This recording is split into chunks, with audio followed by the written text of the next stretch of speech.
Penjelasan Nabi Shallallahu Alaihi Wasallam terhadap pagar atau sekitar tauhid dalam penjagaan dan menutup pintu-pintu kesyirikan. Jadi kita akan membahas tentang penjagaan Nabi terhadap pagar-pagar atau sekitar tauhid dan berusaha menutup pintu-pintu kesyirikan. Di sini mu'alif rahimahullah ta'ala membawakan dua dalil. Kita baca dulu matannya baru kita jelaskan. Dari Abdullah ibn As-Sikhir radhiyallahu an, dia berkata, "Intalaqtu fi wafdi Bani Amir ila Rasulillah sallallahu alaihi wasallam. Faqulna anta sayyiduna." Faqala as-sayyidullah tabaraka wa ta'ala. Qulna wa afdaluna fadlan wa a'zamuna tawlan. Faqala kunu bi qaulikum aw ba'di qaulikum wa la yastajriyannakum syaitan. Kata Abdullah ibn Sikhir, beliau mengatakan, aku datang bersama satu rombongan Bani Amir kepada Nabi sallallahu alaihi wasallam. Kami pun berkata di hadapan Rasul, engkau adalah sayyiduna, pemimpin kami. Maka beliau bersabda, as-sayyid yang sebenarnya adalah Allah tabaraka wa ta'ala. Kemudian kami berkata, engkau adalah orang yang paling mulia di antara kami dan paling memiliki kemampuan di antara kami. Maka beliau bersabda, ucapkanlah semuanya atau sebagian kata-kata yang wajar bagi kalian dan janganlah kalian digelincirkan oleh syaitan. Hadis ini dikeluarkan Abi Dawud dengan sanad yang baik. Kemudian dikatakan oleh Anas ibn Malik radhiyallahu an bahwa ada sebagian orang berkata, ya Rasulullah, ya khairana wa ibna khairina wa sayyidana wa ibna sayyidina. Faqala ayyuhan nas qulu biqaulikum la yastahwiyannakumus syaitan. Ana Muhammadun Abdullahi wa rasuluh ma uhibbu an tarfa'uni fawqa manzilati allati anzalani Allahu azza wa jalla. Wahai Rasul, wahai orang yang paling baik di antara kami dan putra orang yang paling baik di antara kami. Wahai pemimpin kami dan putra pemimpin kami. Maka Rasul bersabda, wahai manusia, ucapkanlah kata-kata yang wajar saja dan janganlah kalian sekali-kali disesatkan oleh syaitan. Karena aku adalah Muhammad sebagai hamba Allah dan utusannya. Aku tidak senang kalian mengangkatku melebihi kedudukanku yang telah Allah berikan kepadaku. Hadis ini dikeluarkan Imam Nasai dengan sanad yang jayyid. Baik. Ma'asyiral muslimat yang dimuliakan Allah Subhanahu wa taala. Di sini Nabi sallallahu alaihi wasallam ingin menjelaskan kepada kita tentang pentingnya menjaga tauhid. Jadi tauhid itu harus dijaga. Karena bisa saja kemudian syaitan datang kepada kita, kemudian menggelincirkan kita dari tauhid dan masuk kepada lawannya kesyirikan. Contohnya dalam dua riwayat ini. Di sini dari matan kitab ini disebutkan riwayat daripada Abdullah ibn Sikhir radhiyallahu anhu, dia berkata, "Intalaqtu fi wafdi Bani Amir." Aku datang bersama satu delegasi rombongan dari Bani Amir. Sebagian pensyarah hadis mengatakan, boleh jadi ini peristiwanya adalah setelah Fathu Mekah. Kita tahu bahwa penyerangan Mekah oleh Nabi SAW itu karena adanya pengkhianatan yang dilakukan orang-orang kafir Quraisy terhadap perjanjian Hudaybiyah. Sehingga karena mereka berkhianat, makanya Nabi SAW datang untuk menyerangnya. Lah ketika Nabi SAW hendak menyerang Mekah dengan membawa pasukan yang sangat banyak sekali, ini orang-orang Arab atau kabilah-kabilah Arab itu berpecah. Di antara mereka ada yang kemudian yatarakab, jadi menanti-nanti. Kalau memang dia seorang nabi, tentu tidak akan terjadi apapun. Tapi kalau dia bukan seorang nabi, tentu penyerangan terhadap Mekah itu akan berlaku azab seperti yang Allah timpakan kepada Abrahah yang menyerang dengan pasukan gajahnya. Subhanallah, ketika Rasul membawa pasukan, rupanya tidak terjadi apapun. Dari sini kemudian banyak kabilah-kabilah Arab yang tadinya ragu-ragu terhadap kerasulan dan kenabian Rasul kita Muhammad SAW, akhirnya mereka pun meyakini bahawa dia seorang Nabi. Makanya kemudian setelah peristiwa Fathu Mekah ini, datang dari mana-mana kabilah-kabilah Arab itu untuk masuk Islam. Lah salah satunya adalah kabilah Bani Amir. Datang menemui Nabi SAW untuk berbaiat dan masuk Islam. Lah karena posisinya Bani Amir ini kan masih awam, bahasa kitanya hadithu ahdi bil jahiliyah. Jadi masih jahiliyah, pemikiran mereka itu belum banyak pengetahuan tentang Islam, masih awam, ya. Sehingga kemudian mereka menyanjung Nabi SAW. Di sini disebutkan in talaqtu fi wafdi Bani Amir. Kata Abdullah ibn Sikhir, aku salah satu daripada delegasi kabilah Bani Amir. Datang kepada Nabi SAW. Fakulna, maka kami katakan, tentu diwakili oleh salah seorang dari kabilah tersebut, ingin memuji Nabi SAW dan mengatakan, anta sayyiduna, engkau adalah sayyid kami, pemimpin kami. Maka Rasul mengatakan, as-sayyidu Allahu tabaraka wa ta'ala. As-sayyid itu hanyalah Allah subhanahu wa ta'ala. Dari sini kemudian timbul pertanyaan tentang bagaimana hukum mengucapkan kalimat as-sayyid kepada Nabi SAW. Karena kita sering mendengar kalau orang bersalawat itu menggunakan kalimat sayyiduna wa maulana Muhammadin sallallahu alaihi wasallam. Sementara di sini ketika kabilah Bani Amir ini memuji Rasul dan mengatakan anta sayyiduna, Rasul menyanggahnya dan mengatakan as-sayyidullah tabaraka wa ta'ala. Sayyid itu milik Allah. Sayyid itu milik Allah. Tentu mengucapkan kalimat sayyid ini sebenarnya tidak ada masalah. Mengucapkan kalimat as-sayyid ini tidak ada masalah karena Rasul sendiri di banyak riwayat sering menyebutkan kalimat sayyid. Contoh umpamanya ketika Nabi SAW mengatakan kepada Hasan dan Husain, apa kata Rasul? Sayyida syababi ahlil jannah, pemimpin anak-anak muda di surga. Dan juga ketika bersabda tentang Fatimah putrinya, apa kata Rasul? Sayyidatu nisa'i ahlil jannah, pemimpin para wanita di surga. Atau ketika kemudian penyerangan Bani Quraidah, kabilah Yahudi, kemudian orang-orang Ansar bergabung di situ, kata Nabi SAW, kumu li sayyidikum, berdirilah kalian kepada sayyid kalian, pemimpin kalian, maksudnya Sa'ad ibn Mu'ad, ya. Bahkan Nabi SAW sendiri mengatakan dirinya adalah sayyid. Kata Rasul, ana sayyidu waladi ibni Adam yaumal qiyamah wala fakhr. Saya adalah pemimpin anak Adam kelak pada hari kiamat dan saya tidak sombong. Jadi Rasul mengatakan kepada dirinya saya sayyid, kemudian kepada Fatimah dan juga kepada Hasan juga sayyid, atau kepada Sa'ad bin Mu'ad juga dikatakan sayyid. Artinya sebenarnya kalimat sayyid itu tidak ada masalah. Tapi kenapa ketika Bani Amir ini ngomong kepada Nabi SAW, anta sayyiduna, engkau adalah pemimpin kami, tiba-tiba Rasul mengatakan as-sayyidullah tabaraka wa ta'ala, ya, was-sayyid sebenarnya adalah Allah subhanahu wa ta'ala. Apa maksudnya Rasul mengatakan seperti itu, menyanggah perkataan Bani Amir? Maksudnya begini, kabilah Bani Amir ini kan masih awam, ya, masih awam, mereka masih dekat dengan kekufuran, dengan kesyirikan. Karena mereka kan datang baru masuk Islam, artinya belum banyak pengetahuan tentang tauhid, belum banyak pengetahuan tentang Islam, ya. Jadi ketika kemudian mereka datang kepada Nabi SAW dan memuji Rasul dengan mengatakan anta sayyiduna, dikhawatirkan bahwa pujian Bani Amir kepada Nabi SAW dengan mengatakan anta sayyiduna ini tidak sampai di sini saja. Dikhawatirkan dia memuji-muji Rasul melebihi kedudukan yang Allah Subhanahu wa taala berikan kepada Rasul. Makanya Rasul SAW di sini mengunci, karena mereka orang awam. Makanya Rasul mengatakan as-sayyidu Allahu tabaraka wa ta'ala, sebenarnya pemimpin itu adalah Allah subhanahu wa ta'ala. Jadi Rasul hanya sekedar syaddud dari'ah, bahasa Arabnya, mencegah sebelum terjadi kesyirikan, atau bahasa sederhananya sedia payung sebelum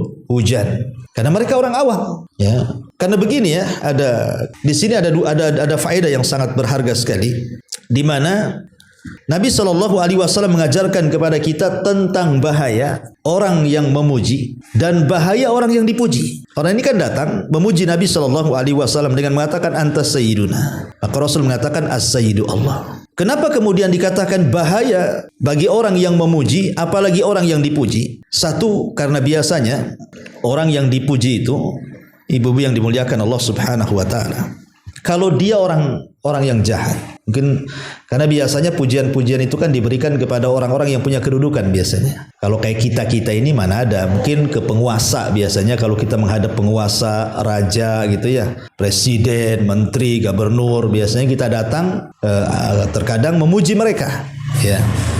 Jadi kalau mereka itu para pemimpin itu orang jahat, kemudian kita puji mereka, boleh jadi pujian itu makin menambah kejahatannya. Boleh jadi ya, pujian yang kita berikan kepada mereka itu justru makin menambah kejahatan dia. Merasa apa yang mereka lakukan itu benar, bahkan dipuji. Ya, ini yang pertama.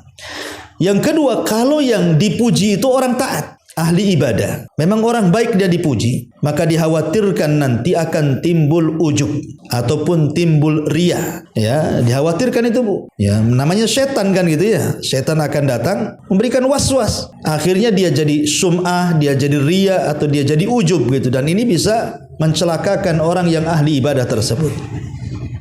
Ya. Ataupun kalau seandainya sesama orang, ya mungkin tidak punya kedudukannya sesama kita lah ya kan, saling memuji gitu ya. Ya boleh jadi tadi dikhawatirkan kemudian kita terkena penyakit ghurur. Ghurur itu artinya sombong, ya, ataupun ujub gitu ya. Makanya kenapa kemudian Nabi SAW mengatakan kalau ada orang yang memuji kalian, kata Rasul, ambil tanah ataupun pasir, letakkan di kepalanya. Ya, kata Nabi SAW gitu ya, letakkan di kepalanya, karena pujian itu bisa membahayakan.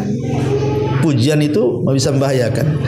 Tapi kata para ulama, kalau seandainya ada orang yang memuji kita dan pujian itu tidak mempengaruhi kita, ya tidak masalah. Kalau seandainya ada orang yang datang memuji ibu gitu ya, ibu ini orang baik, Masya Allah ibu ini dermawan, Masya Allah ibu ini nampaknya istiqomah, rajin ngaji gitu. Dan di hati ibu ini tidak terpengaruh apapun. Ya biasa saja, dipuji ya biasa saja, dicela ya biasa saja. Tetap menjaga keikhlasannya, mungkin pujian itu tidak memadaratkan ya. Tapi umumnya pujian itu tidak seperti itu. Mungkin awalnya biasa-biasa saja. Tapi ketika yang memuji itu bukan satu dua orang, bisa saja banyak orang yang memujinya. Nah, itu terkadang setan masuk tuh. Akhirnya jadi ujub tuh masalahnya. Nah, inilah makanya yang diantisipasi Nabi SAW, dan ini juga merupakan ajaran bagi kita sebagai umatnya. Makanya ketika orang-orang Bani Amir mengatakan anta sayyiduna, engkau adalah pemimpin kami, kata Rasul, as-sayyidu Allah. Sebenarnya pemimpin itu adalah Allah Subhanahu wa taala. Ya, supaya mengajarkan kepada kita menjaga hati dari pujian orang. Karena pujian itu sebenarnya sih busyra ajil lil mu'min, kata Rasul. Dia itu kabar gembira yang disegerakan. Jadi kalau seandainya ibu ya contoh naik haji, tidak ada niat pulang dari haji itu ingin dipanggil Pak Haji ataupun ingin dipanggil Bu Hajah, tidak. Memang murni ibu naik haji itu untuk menyempurnakan rukun Islam. Kemudian pulang dari Mekah, tiba-tiba orang-orang memanggil ibu, Bu Hajah mau kemana? Mau ke pasar ya Bu Hajah ya? Oh Bu Hajah makin cantik ini habis haji. Oh Bu Hajah begini. Nah, sebenarnya Bu, kalau ibu tidak ada niat haji itu untuk dipanggil Bu Hajah, ya memang niatnya lillahi ta'ala. Tiba-tiba ada orang yang memuji ibu, itu namanya busyra al-ajilil mu'min namanya. Itu kabar gembira yang disegerakan di dunia bagi seorang mukmin. Masalahnya ini, terkadang orang yang tidak kuat hatinya, itu yang jadi masalah. Orang yang tidak mampu menjaga kejernihan hatinya, keikhlasan hatinya, ketika yang memuji itu bukan satu dua orang tapi banyak orang, ini kan beda. Kalau hanya memuji satu orang mungkin biasa-biasa saja. Tapi kalau satu jemaah pengajian gitu ya, memuji ibu, tentu akan timbul ujubnya tuh. Ya, timbul ujubnya. Seperti ada namanya ibu ngadakan acara gitu ya, pengajian atau apa gitu kan. Kemudian banyak orang memuji ibu. Ya kalau ibu memang niatnya hanya untuk ngumpulin orang ngaji dapat ilmu, alhamdulillah dapat pahala kan Bu. Tapi kalau tujuannya hanya untuk ria-riaan dan begitu seterusnya, ini kan dapat dosa kan gitu ya. Jadi itulah yang diajarkan Rasulullah SAW ketika menutup pintu celah, jangan sampai ada kesyirikan di sini. Bukan berarti mengucapkan as-sayyid itu dilarang, tidak. Mengatakan sayyiduna itu tidak dilarang. Ya, ketika Nabi SAW mengatakan as-sayyidu Allah, hakikat pemimpin itu Allah hanya ingin mengajarkan kepada kita untuk menutup celah-celah. Jangan sampai kemudian orang itu dari mulai mengucapkan sayyiduna bisa saja kemudian mengucapkan yang lainnya yang justru kemudian mengangkat derajat Rasul di atas derajat yang sudah dianugerahkan Allah Subhanahu wa taala kepadanya. Inilah segi tauhidnya. Karena begini Bu, itu kan bahaya bagi orang yang dipuji. Nah sekarang bahaya bagi orang yang memuji. Bahaya bagi orang yang memuji itu Bu, karena orang yang memuji itu hakikatnya dia sedang merendahkan dirinya. Orang yang memuji itu hakikatnya dia sedang merendahkan dirinya di hadapan orang yang dipuji, itu masalahnya.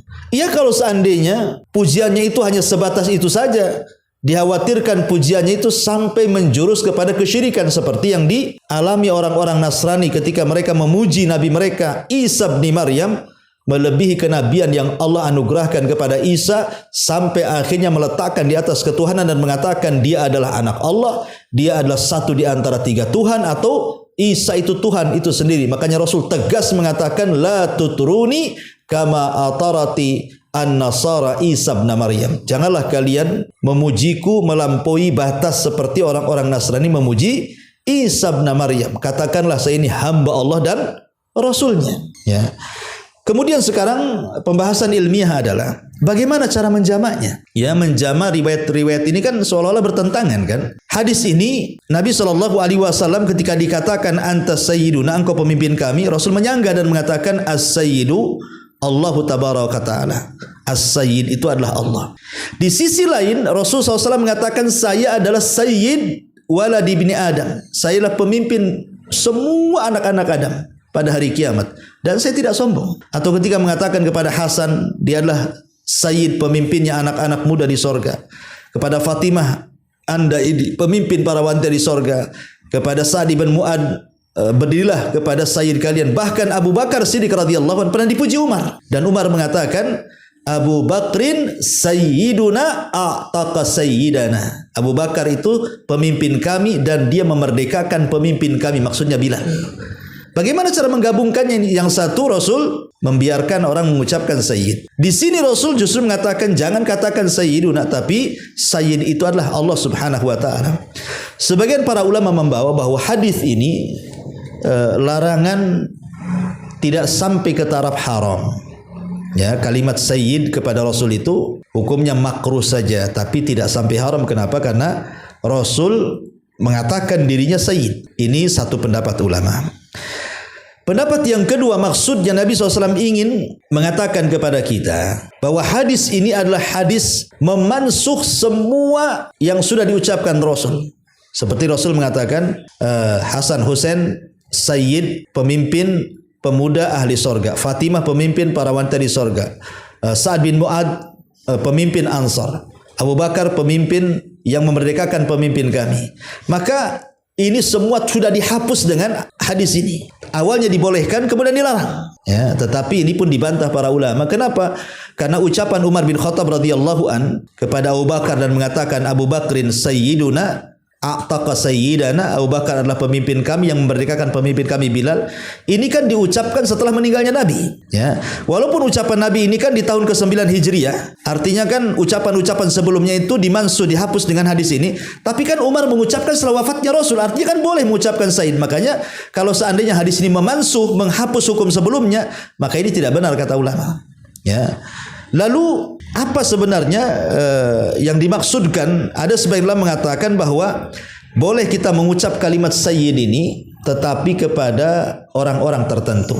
Tidak semua dikatakan sayyid. Orang-orang tertentu, kalau memang dia dikatakan sayyid tidak mempengaruhi hatinya, ya tidak masalah. Tapi kalau dikatakan sayyid sampai terpengaruh hatinya kemudian ujub, ini nggak boleh. Karena tidak semua orang dibilang sayyid. Tetapi wallahu alam, pendapat yang kuat wallahu alam dari semuanya adalah kalau dikatakan menggunakan alif lam as-sayyid gitu ya, pakai alif lam as-sayyid, berarti yang dimaksud as-sayyid itu ismun min asmaillah. Dia adalah nama dari nama-nama Allah. Tidak boleh kita mengucapkan kepada orang dengan menggunakan alif lam as-sayyid, tidak boleh. Karena as-sayyid itu nama daripada nama-nama Allah. Sebagaimana Rasul mengatakan as-sayyidu Allah tabaraka wa ta'ala. As-sayyid itu hanyalah Allah azza wa jalla. Tapi kalau tidak menggunakan alif lam, sayyid gitu saja, bukan as-sayyid, dan diidhafahkan.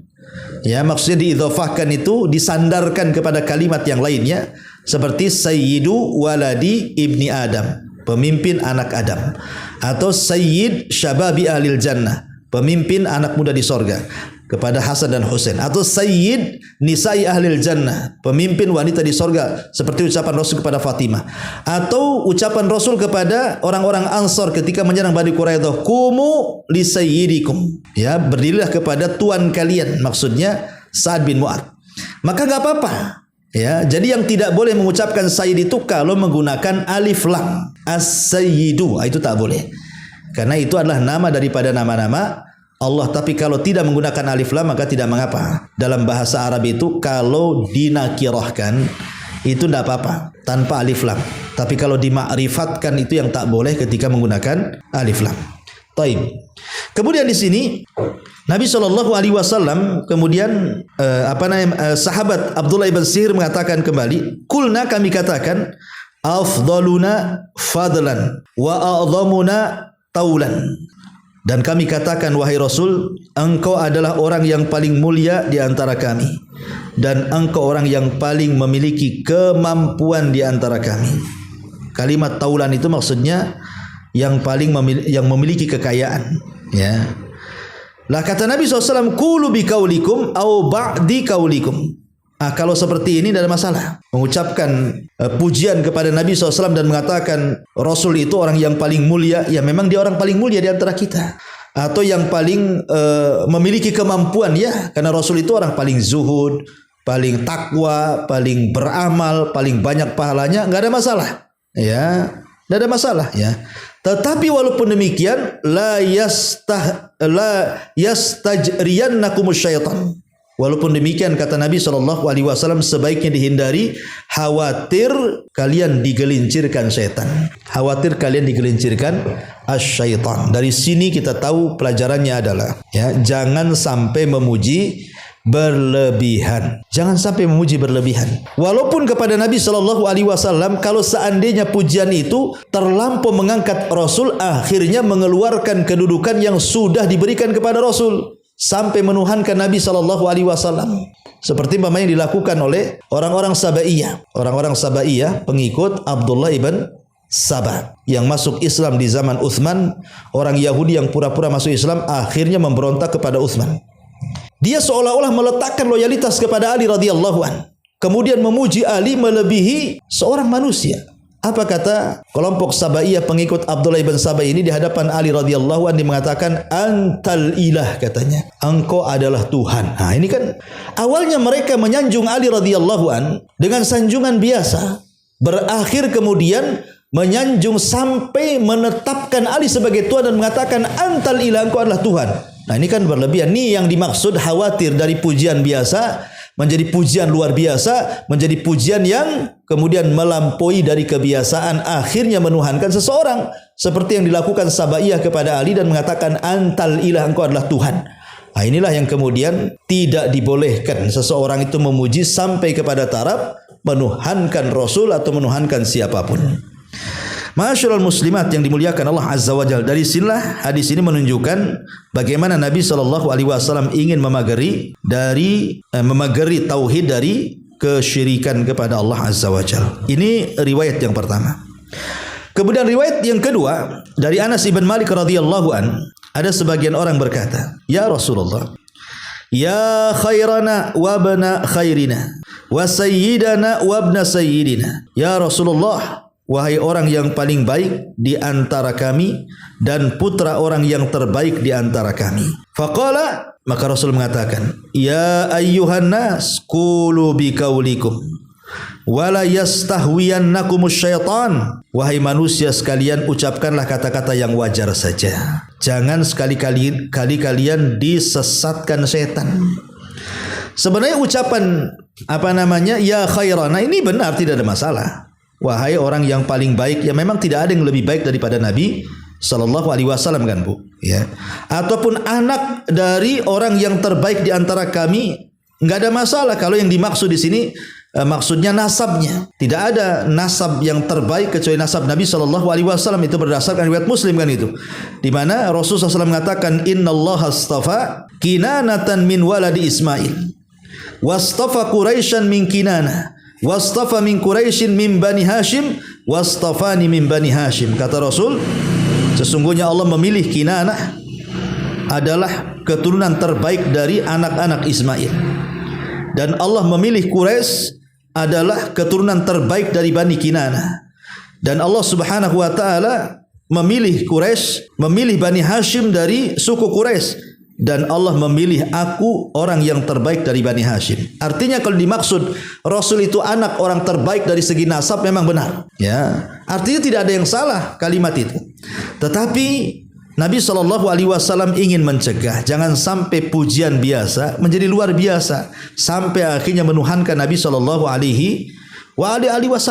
Ya, makanya ketika ada orang yang mengatakan di hadapan Rasul, Masya Allah wa syi'ta, atas kehendak Allah dan kamu, Rasul mengatakan jangan kau katakan seperti itu, katakan atas kehendak Allah saja. Rasul tidak mau disandingkan dengan Allah Subhanahu wa taala karena tidak level Tuhan dengan makhluk itu.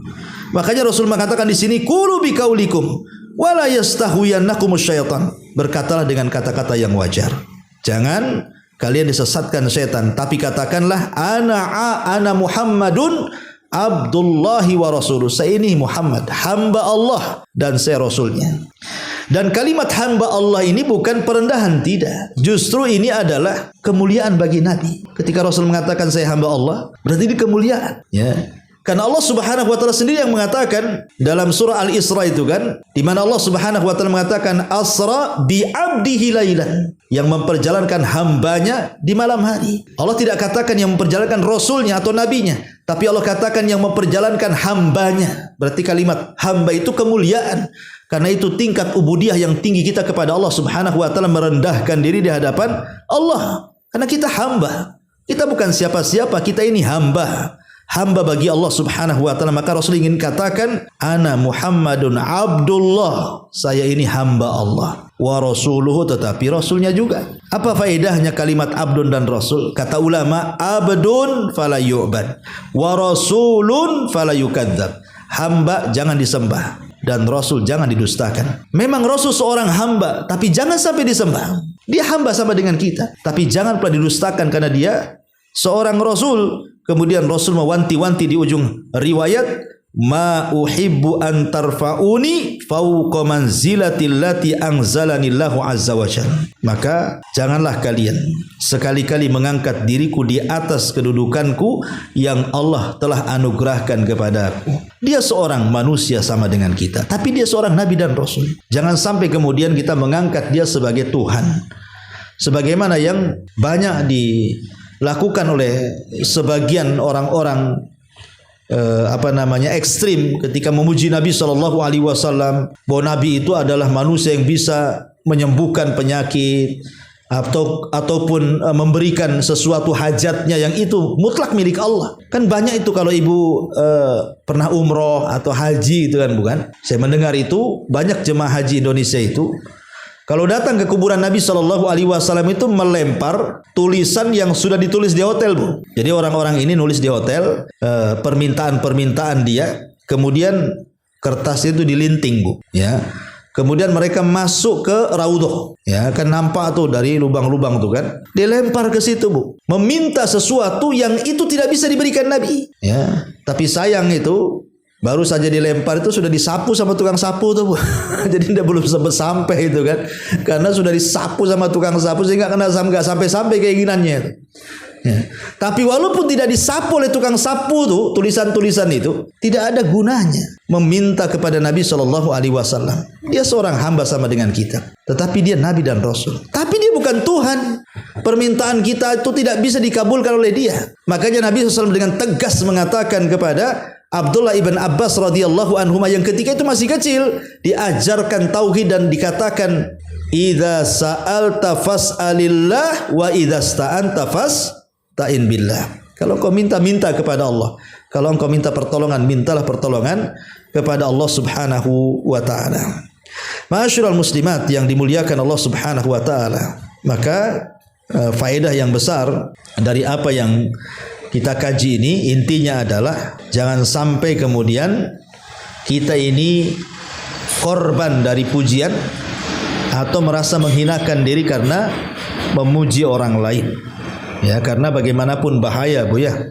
Bahaya sekali pujian-pujian itu bisa saja kemudian melupakan diri kita, akhirnya yang tadinya tidak ada riya dalam hati, tidak ada ujub dalam hati, tiba-tiba muncul riya ataupun ujub dalam hati kita karena pujian, dan orang yang memujinya pun sama seolah-olah dia merendahkan dari orang lain.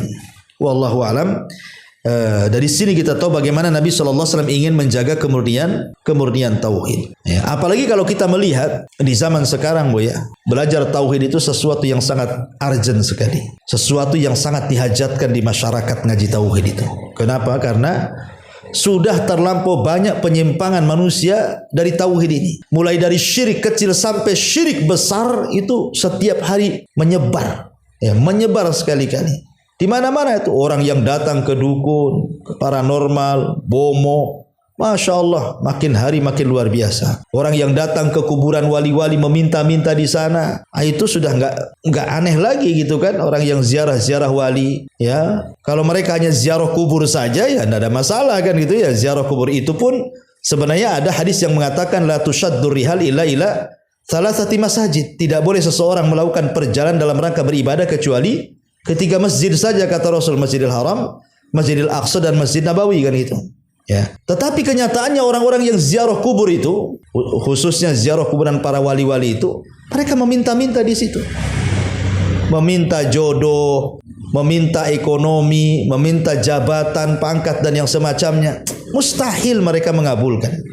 Walaupun mereka mendengar, sekalipun mereka mendengarlah permintaan kita, mereka tidak mungkin mengabulkan. Dan kalau seandainya tidak bisa mengabulkan, buat apa kita minta? Kita ini loh punya Tuhan yang tidak pernah tidur, yang senantiasa mendengar setiap permohonan kita. Kenapa kita tidak langsung minta kepada Allah Subhanahu wa taala? Karena bagaimanapun ketika kita meminta kepada selain Allah, maknanya kita sudah menjerumuskan kita ke dalam kesyirikan kepada Allah Subhanahu wa taala. Maka saya nasihatkan kepada ibu-ibu atau yang mendengarkan kajian ini, dakwahlah dari tauhid dulu. Berdakwalah dari tauhid dulu.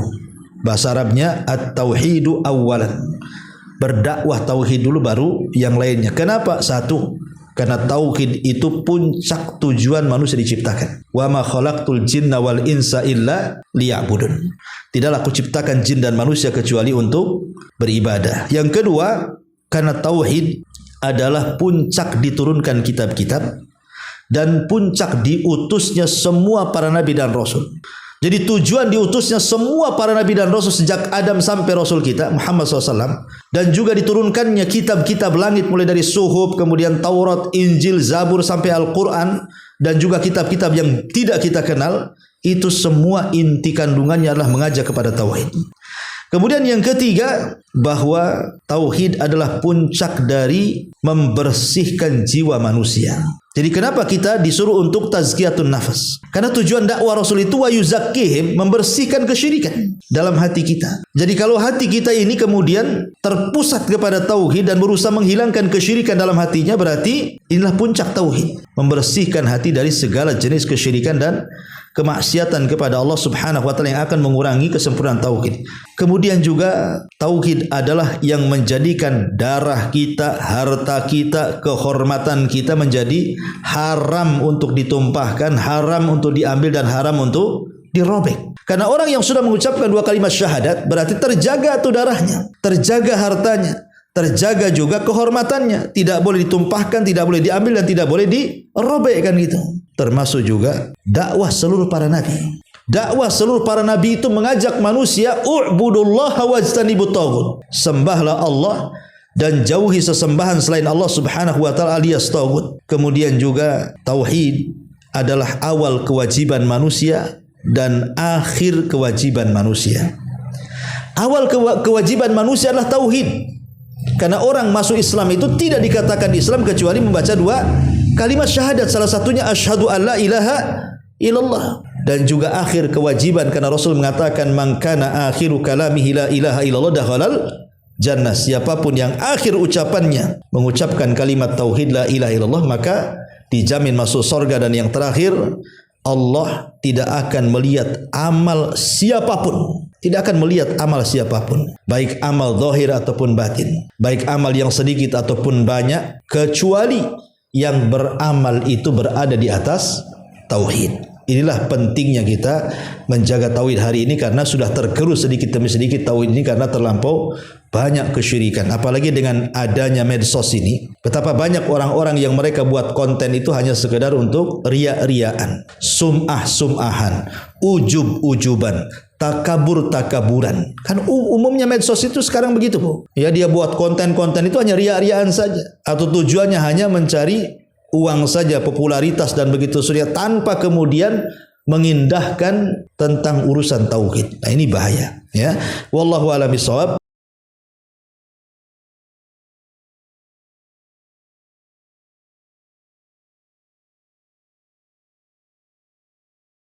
Subhanallah walhamdulillah wala ilaha illallah wallahu akbar. Subhanallah